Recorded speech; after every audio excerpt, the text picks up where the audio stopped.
ಸ್ನೇಹಿತರೆ, ಚರಿತ್ರೆ ಮತ್ತೊಂದು ವಿಡಿಯೋಗೆ ನಿಮಗೆಲ್ಲ ಪ್ರೀತಿಯ ಸ್ವಾಗತ. ಇದು ಕೇವಲ ನ್ಯೂಸ್ ಅಲ್ಲ, ಇದು ನಿಮ್ಮ ಮನೆಯ ನಾಳೆ ನಾಳಿದ್ದಿನ ಹಸಿವಿನ ಪ್ರಶ್ನೆ. ಇಷ್ಟು ದಿನ ಗ್ಯಾಸ್ ಬೆಲೆ 50 ರೂಪಾಯಿ 100 ರೂಪಾಯಿ ಜಾಸ್ತಿ ಆಯ್ತು ಅಂತ ನಾವೆಲ್ಲ ಸರ್ಕಾರದ ವಿರುದ್ಧ ಕೆಂಡ ಕಾರ್ತಿದ್ವಿ. ಆದ್ರೆ ಈಗ ಪರಿಸ್ಥಿತಿ ಬೆಲೆ ಏರಿಕೆಯನ್ನ ಮೀರಿ ನಿಂತಿದೆ. ಇನ್ಮೇಲೆ ನಿಮ್ಮ ಹತ್ರ ದುಡ್ಡಿದ್ದರೂ ಸಿಲಿಂಡರ್ ಸಿಗುತ್ತೆ ಅನ್ನುವ ಗ್ಯಾರಂಟಿ ಇಲ್ಲ. ಸೊ ನಿಮ್ಮ ಮನೆಯ ಅಟ್ಟದ ಮೇಲೆ ಅಥವಾ ಸ್ಟೋರ್ ರೂಮ್ನಲ್ಲಿ ಹಳೆಯ ಕರೆಂಟ್ ಸ್ಟವ್ ಧೂಳು ಹಿಡಿದು ಬಿದ್ದಿದ್ರೆ ಅದನ್ನ ಕೆಳಗಿಳಿಸಿ ಇಂಡಕ್ಷನ್ ಸ್ಟವ್ ಬಳಸೋದಕ್ಕೆ ಶುರು ಮಾಡಿ. ಇನ್ನು ಹಳ್ಳಿ ಕಡೆ ಇರೋರು ಅಥವಾ ಸಿಟಿಲಿದ್ರೂ ಸೌದೆ ಒಲೆ ಬಳಸುವ ಅಭ್ಯಾಸ ಇರುವವರು ಈಗಾಗಲೇ ಒಂದಷ್ಟು ಒಣ ಸೌದೆ ರೆಡಿ ಮಾಡ್ಕೊಳ್ಳಿ. ಯಾಕಂದ್ರೆ ಬರ್ತಿರುವ ಗ್ಯಾಸ್ ಸಿಲಿಂಡರ್ ಕೊರತೆ ಸುನಾಮಿ ಅಂತದ್ದು. ಮನೆ ಬಳಕೆ ಸಿಲಿಂಡರ್ ಇರಲಿ ಅಥವಾ ಹೋಟೆಲ್, PG, ಹಾಸ್ಟೆಲ್ಗಳು ಬಳಸುವ ಕಮರ್ಷಿಯಲ್ ಸಿಲಿಂಡರ್ ಇರಲಿ, ಇನ್ಮೇಲೆ ಗ್ಯಾಸ್ಗಾಗಿ ಪರದಾಟ ಗ್ಯಾರಂಟಿ. ಹೋಟೆಲ್ಗಳಲ್ಲಿ ರೇಟ್ ಕಾರ್ಡ್ ಚೇಂಜ್ ಆಗ್ತಿದೆ. PGಗಳಲ್ಲಿ ಊಟ ಬಂದಾಗುವ ಲಕ್ಷಣ ಕಾಣಿಸ್ತಿದೆ. ಈಗಾಗಲೇ PG ಓನರ್ಗಳು ವಾರ್ನಿಂಗ್ ಕೂಡ ಕೊಡ್ತಿದ್ದಾರೆ. ಸಿಚುವೇಶನ್ ಯಾವ ಮಟ್ಟಿಗೆ ಹೋಗಬಹುದು ಅನ್ನೋದನ್ನ ಡೀಟೇಲ್ ಆಗಿ ಹೇಳ್ತೀವಿ ನೋಡಿ.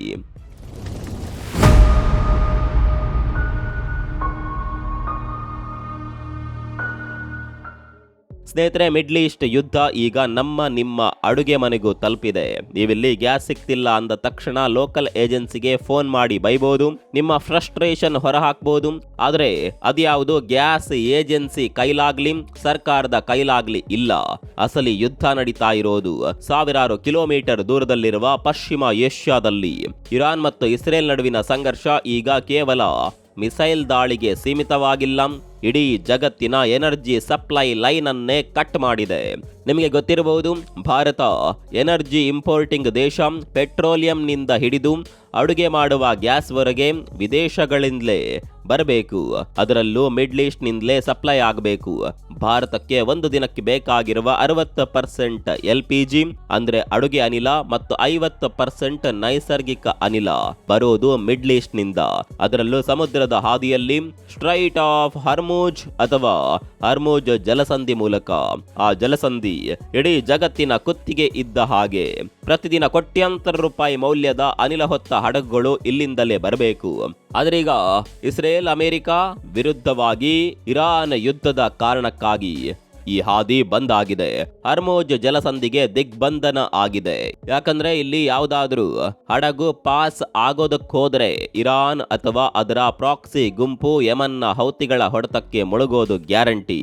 ಇದೇ ಕಾರಣಕ್ಕೆ ಯಾವ ಅಮೆರಿಕ ಎಂತದ್ದೇ ಇನ್ಶೂರೆನ್ಸ್ ಕೊಡ್ತೀವಿ ಅಂತ ಹೇಳಿದ್ರು ಹಡಗುಗಳು ಸಂಚಾರ ಮಾಡೋದಕ್ಕೆ ರೆಡಿ ಇಲ್ಲ. ಇದರ ರಿಯಲ್ ಇಂಪ್ಯಾಕ್ಟ್ ಏನಾಗ್ತಿದೆ ಗೊತ್ತಾ? ಭಾರತಕ್ಕೆ ಬರಬೇಕಿದ್ದ 10 LPG ಹಡಗುಗಳು ಅರ್ಧ ದಾರಿಯಲ್ಲೇ ಸಮುದ್ರದ ಮಧ್ಯೆ ನಿಂತಿವೆ. ಇದರಿಂದಾಗಿ ನಮ್ಮ ದೇಶದ ಗ್ಯಾಸ್ ಸ್ಟಾಕ್ ಕೆಲವೇ ದಿನಗಳಲ್ಲಿ ಪೂರ್ತಿ ಖಾಲಿಯಾಗುವ ಆತಂಕ ಶುರುವಾಗಿದೆ. ಈ ಎನರ್ಜಿ ವಾರ್ ನಮ್ಮ ಮನೆ ಬಾಗಿಲಿಗೆ ಬಂದಿದೆ. ಪರಿಸ್ಥಿತಿ ಎಷ್ಟು ವಿಕೋಪಕ್ಕೆ ಹೋಗಿದೆ ಅಂದ್ರೆ ಕೇಂದ್ರ ಸರ್ಕಾರ ಈಗ ಎಸೆನ್ಷಿಯಲ್ ಕಮೋಡಿಟೀಸ್ ಆಕ್ಟ್ ಅಂದ್ರೆ ಅಗತ್ಯ ವಸ್ತುಗಳ ಕಾಯ್ದೆಯನ್ನ ಬಳಸೋದಕ್ಕೆ ಮುಂದಾಗಿದೆ. ಅಂದ್ರೆ ಈಗ ಗ್ಯಾಸ್ ಅನ್ನ ಸರ್ಕಾರವೇ ರೇಷನ್ ರೀತಿ ಹಂಚೋದಕ್ಕೆ ಮುಂದಾಗಿದೆ. ಯಾರಿಗೆ ಮೊದಲು ಸಿಗಬೇಕು ಅನ್ನುವ ಪ್ರಿಯಾರಿಟಿ ಲಿಸ್ಟ್ ಕೂಡ ರೆಡಿ ಆಗಿದೆ. Domestic plan. ಸ್ನೇಹಿತರೆ, HP ಗ್ಯಾಸ್ ಹಾಗೂ ಭಾರತ್ ಗ್ಯಾಸ್ ತನ್ನ ಗ್ರಾಹಕರಿಗೆ ಗೃಹ ಬಳಕೆ ಸಿಲಿಂಡರ್ಗಳಲ್ಲಿ ಶಾರ್ಟೇಜ್ ಇಲ್ಲ, ಸಾಕಷ್ಟು ಸ್ಟಾಕ್ ಇದೆ ಅಂತ ಮೆಸೇಜ್ ಕಳಿಸಿರಬಹುದು. ಆದ್ರೆ ಸರ್ಕಾರದ ರೂಲ್ಸ್ ಬೇರೆನೆ ಕತೆ ಹೇಳ್ತಿದೆ.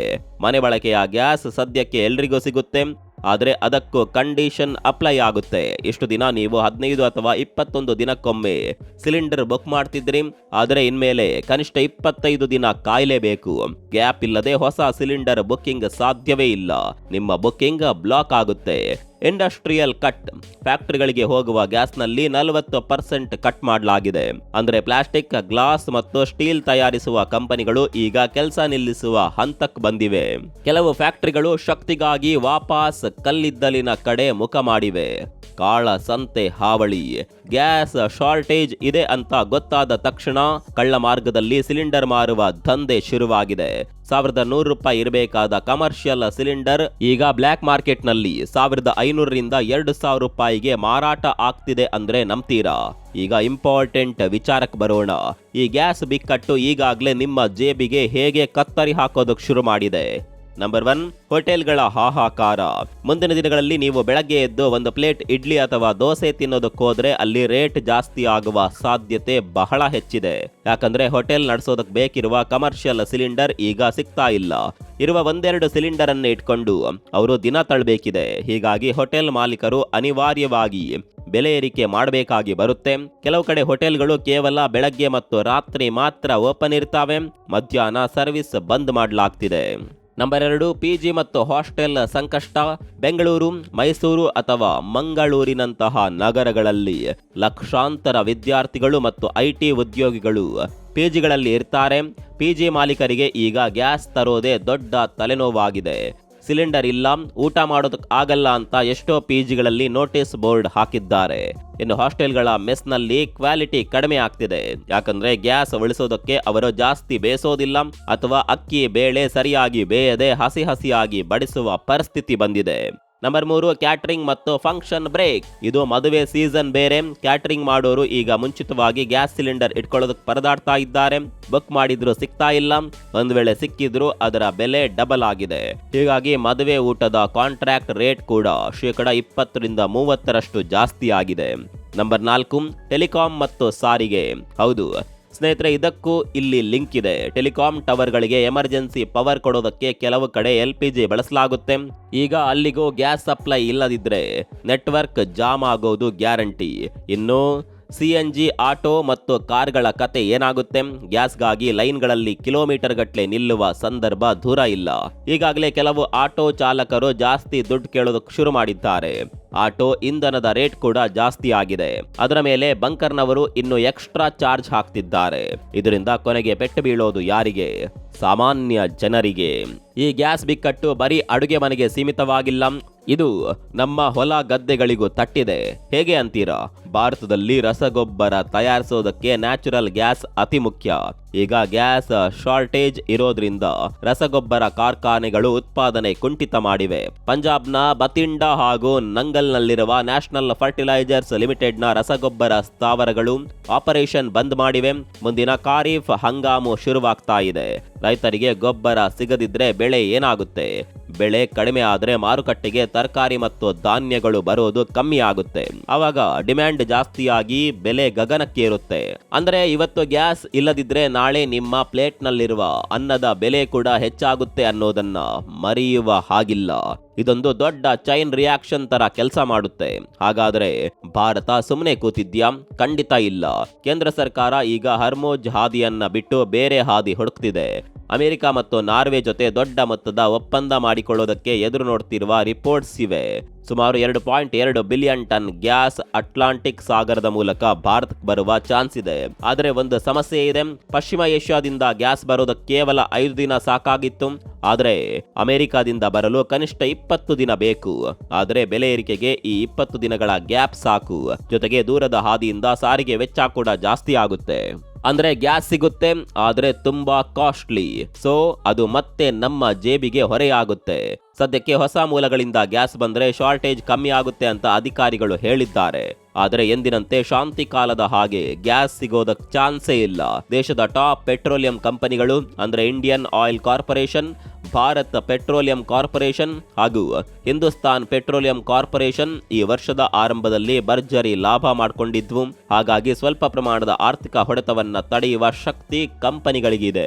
ಆದರೆ ಈ ಯುದ್ಧ ಎಷ್ಟು ದಿನ ಮುಂದುವರಿಯುತ್ತೆ ಅನ್ನೋದರ ಮೇಲೆ ಅವುಗಳ ಸಾಮರ್ಥ್ಯ ಡಿಸೈಡ್ ಆಗುತ್ತೆ. ಇನ್ನೊಂದು ಕಡೆ ರಿಲಯನ್ಸ್ ನಂತಹ ಕಂಪನಿಗಳು LPG ಉತ್ಪಾದನೆಯನ್ನ ಜಾಸ್ತಿ ಮಾಡಿ ಬ್ಯಾಲೆನ್ಸ್ ಮಾಡೋದಕ್ಕೂ ಪ್ರಯತ್ನ ಮಾಡ್ತಿವೆ. ಕೊನೆಯದಾಗಿ ಇದು ಇವತ್ತಿನ ಕಟು ಸತ್ಯ.